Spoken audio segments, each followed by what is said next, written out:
Steve here. Chapter 2 of Galatians again, down to verse 19 through 21. Paul says, "For though through the law I am dead to the law, that I might live unto God. I am crucified with Christ. Nevertheless I live, yet not I, but Christ lives in me.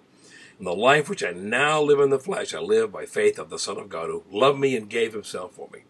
I do not frustrate the grace of God. For if righteousness comes by the law, then Christ is dead in vain." Paul makes a bold statement, saying he's died to the law. If he's dead to the law, it's impossible for the law to be the way by which he stands accepted to God. John Calvin said, "To die to the law is to renounce it, to be freed from its dominion, so that we have no confidence in it, and it does not hold us captive under the yoke of slavery." Martin Luther said that he laid all he had on the altar of grace. He said, "We are not to think that the law is wiped out. It stays. It continues to operate in the wicked. But a Christian is dead to the law. For example, Christ, by his resurrection, became free from the grave, yet the grave remains.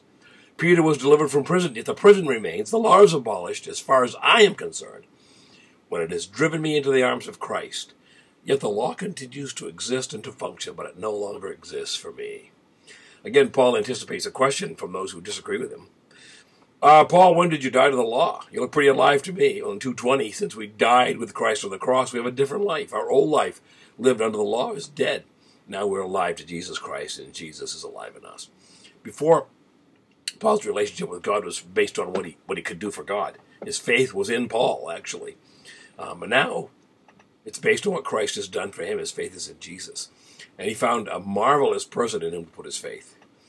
The person who loved him, who demonstrated that love when he gave himself for Paul.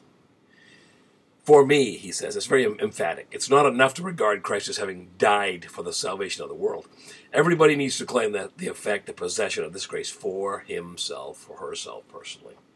You know, in Jesus' prayer in the garden, Matthew 26, 39 through 42, he asked, "If there's any other way to accomplish this way, remove this cup from me." You know, what stood before him was the cross. He asked to be spared the cross.